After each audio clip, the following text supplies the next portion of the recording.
Hey everybody, today we're talking about naked ladies at 17, strippers introduced to my life as we roll out episode 2. Thank you for viewing once again. OG Club Boss in the house, getting it done. Video time is happening. Nonetheless, first video was the night before I got that job interview with the police officer that changed my life, could have arrested me and changed my life in a totally different outlying aspect. But nonetheless, we followed up with that leading into a few episodes before I actually get into work into the big club scene. I had a pretty good life leading up to that. So tonight I'm going to talk about in this episode the 15 minutes that changed my life that led me to lead to that situation in that laneway with that police officer. So I was 17. I'd currently been working with a band as a manager, working with the band, roadie, getting stuff done, filling in, just having a great time at 17. And it was outstanding. I was coming home after a rehearsal one night. It was about 11 o'clock at night, walking up Erin Mills Parkway, heading home. And all of a sudden, a friend of mine I hadn't seen in probably a week or so runs up to me. His name was Russell, who I met through an old friend of mine through school named Aubrey, my man, Aubrey, getting it done. I'm hoping still alive and kicking. But yeah, Russell was a pimp style kid at 17, wishing the world on, thinking he was this and that best thing ever. But no, that's fast talker. Anyway, he runs up at me and in the split second, Rob, check out over there. And he has me look, and the Beckers, the local Beckers in the area is on fire. On fire. Smoke billowing, flames billowing, there's people rushing to it. So we head on over there, check it out. I want to see what's going on. Russell gets me over there. We're checking it out. Russell pulls me in. The fires are smoky. There's a bunch of other guys in there raiding it, food and everything. Russell grabs some garbage bags and starts shuffling cigarettes into this two garbage bags, fills two garbage bags, hands one to me, grabs one. Let's roll. We head out. We're done. We're heading back to my place. Carrying garbage bags of cigarettes, man. Probably 20 or 30 cartons in each bag. Big money back then, late 70s. Nonetheless, we get back to my place, chill, crash, wake up. And there's news about the cigarettes and the fire and everything. And they're worried about the cigarettes, a lot of money. So we're freaking out big time, freaking out. 17, living life, good stuff going on. All of a sudden, we're like in trouble. We book it. We leave the cigarettes in a field and we make a note of it stating that they can find the cigarettes there. So we kind of hope we're clearing ourselves. We get on the GO train and we go to Toronto. I got a bit of money on me, not a whole lot, but I had an ounce of weed on me, and we head to Toronto. So we're heading to Toronto. We're chilling. No idea what's happening. I had been to Toronto previously with another experience, which I'll lead into on the next video, because I'm going to do some backtracking on my history, my life before I got into that club business.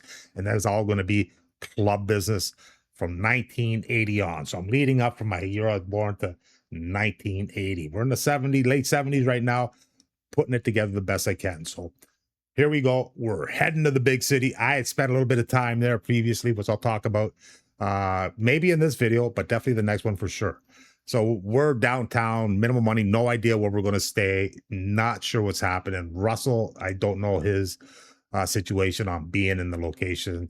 Two young kids in a big city back then, man. The 70s was a crazy time, downtown Toronto. So we're surviving. And spent a couple of days. We're hustling. I lost my ounce of weed. Ran into a group of African-American guys. I was trying to sell a little bit of the weed so we can get some food and maybe a place to stay for the night, and a shower and a bath, and maybe a little bit of food. So I let the guy look at the ounce of weed. And the next thing I know, it's gone. He handed it to another guy, probably passed it to another guy. And 4 guys later, he's down the alley, gone. I was pissed. I was a big kid at 17. Indeed. Yeah. So I was upset about that, but I wasn't going to get into any hassles, any problems at that time. New city, new area. I could take care of myself, but I'm 17, man. The whole different big city aspect. Who knows how many people are going to jump out at us? I don't know what Russell can do. So I played cool, remembering and hoping to myself, hopefully I'll get to run into him again. And boy, I got to run into him again big time. And we'll talk about that down the road as well. Yeah, he'll never forget that night. But outstanding, leading that. So I'm out of my weed now, got no money, nowhere to stay, no food. It's rough right now. It is very difficult. So thankfully the weather was okay. We could chill on a bench. And that was probably the toughest part of my life at that age point, was having to sleep on those benches for that 2 or 3 nights was crazy. Wow. Okay, so Russell bails on me. He's back to Mississauga. I don't want to go back to Mississauga. I really had nothing to go back there to. My home situation wasn't the best. My dad and his stepmom, she didn't want us in the house, and I was cool with that. It was time for me to move on anyway. So on I went, do my thing. So I'm in the big city now. I got to do something with that. I had some previous experience leading into that. Um, so I end up at a club called Le Strip, lower end of Yonge Street. I was aware of the club due to the fact that about a year before, when I was 16, myself and a couple of friends of mine, Mike Soul and Chris Crowley, Chris, oh, we'll talk about Chris.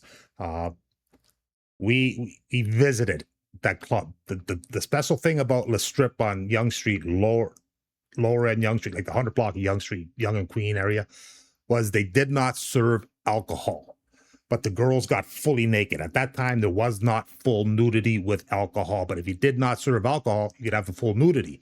And that was the only club that did that. And it was a grungy, divey place, a bunch of old fellas sitting there watching these girls on stage. But it was fun for us at 17, 18-year-olds. Mike was a little older. We'd go down there and just chill for a few hours. And Chris was always hustling the ladies and getting us hooked up and meeting up with some of the dancers, which was good. But I had experience with that club. And even prior to that, when I was probably around that time, I had seen a dancer by the name of Black Magic in Mississauga, maybe the old Mississauga Tavern or something. I can't remember. And I was 16. She was an exotic dancer, exciting. First time I seen that type of performance from a female live like that on stage. And it was exhilarating. I remember, I distinctively remember. So her name was Black Magic, and she had a manager named Doug. So I got to see them a couple of times, stay busy, just, it was free to see, and I was checking it out. But they ended up getting involved in Le Strip a bit later. So nonetheless, prior to that, I'm stranded on Yonge Street, downtown Toronto now, 17, nothing to do, nowhere to go. So I go to Le Strip, knowing that I've been there before, and I go upstairs and I talk to a guy named Brad, who was a DJ at the time. And my luck, they needed a disc jockey. They needed a DJ. I had never done DJing. I don't believe, no, I had not done any DJing at that point. But I was like, I need the job, man. So I took the job. They let me sleep in the girls' dressing room. So I lived in the club for 1 month. I slept every night in the girls' dressing room. It was a dive, man. It wasn't the best, but it was free. They gave me a job. They were paying me. I was now a DJ at a strip club. The strip, no alcohol, but the girls were getting fully naked. I got involved. I got acclimated to the scene. Again, prior to me in that laneway the night before my interview at the Zanzibar. Wasn't even aware of the Zanzibar at this time. At this point, I'm just trying to survive. So in the strip, I remember sleeping on that polyester couch, the cleaning ladies coming in, maybe laughing at me, looking at me. But I survived. It was a building, survived upstairs. There was always partying upstairs, a bunch of rooms and apartments above the club. So I'm surviving. I'm a DJ. One day, Brad says to me, Rob, here's my keys to my apartment. Just walk straight up Yonge Street to Bloor. It's the big building right on the corner there. So I walk up there. It's got like 50-story building. Beautiful. I chill there for the day. Nice, clean apartment. Take a shower, lay back, have something to eat, just relaxing, enjoying the view, getting acclimated, getting used to the scene. And then I'm back to the job. Thanking Brad. Huge. Brad, that was massive. Have you ever come across this video, my man? That was huge. So yeah, got me acclimated, back to DJing, outstanding. DJing, having the time of my life at Le Strip. Big time fun. Getting the scene of the vibe. There about 3 months. Ended up living upstairs above me. And there was one night where Mike and Chris, who I'll talk about in another video leading up to this part, came down to the club with me.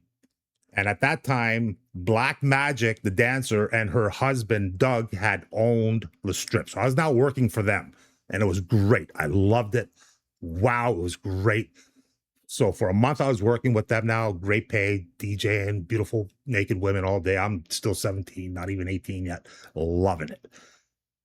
So Chris and Mike come down, spend the night with me to catch up. They hadn't seen me in a while. And Chris takes the cigarette machine. We had the old cigarette machines back in the day. You put money, you pull the cigarettes. And he's tilting it upside down.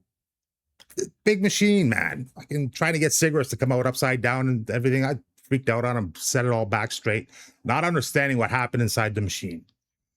So the next day, I get called into the office, and purposely so, because I was living there. I was in the area when what had happened, and they had video, I believe, at the time. They had some record of Chris doing this. So anyways, it messed up the inside of the machine, and I got blamed for it because I was in charge. I was there. It was my friend. So I got fired, and I hated that. Oh, I hated that. Hated that. And to this day, that's the second time Chris fucked me, man. He screwed me with another thing I'll talk about in another video. But I want to get wrapping this one up because I can go on all day about this. But screwed me at La Strip for that. So I got fired there, back out like nowhere to go. Nowhere to go. Then I apply at the Zanzibar. I found out about the Zanzibar. I apply at the Zanzibar. That led me into a few weeks before that happening with a guy named Mike, who kept me alive on the street for a couple of weeks after the Strip, surviving by selling fake drugs and acid to tourists and kids on the weekend. Crazy times, man. I'm 17, just surviving. And then that night, video one, laneway, nearly get busted. Leads in to my application to the Zanzibar. So that's going to wrap up this session. I wanted to talk about that 15-minute shift. Got me from doing what I was doing, band manager, loving it. Great time. And I got more to talk about that. And I'll be back with another video with that real shortly. So just trying to break it down, get a 5 for this, make it a story time individually without carrying into too much nonsense. So hope you enjoyed that. That's how I ended up making that shift. And next one, we'll talk about what I was doing prior before I made that shift. And it was a big shift and survived. And here we are, 64, still alive and kicking. We'll be back. Thanks for peeking in. Appreciate it. Love you all. See you soon. Stay safe. Peace out.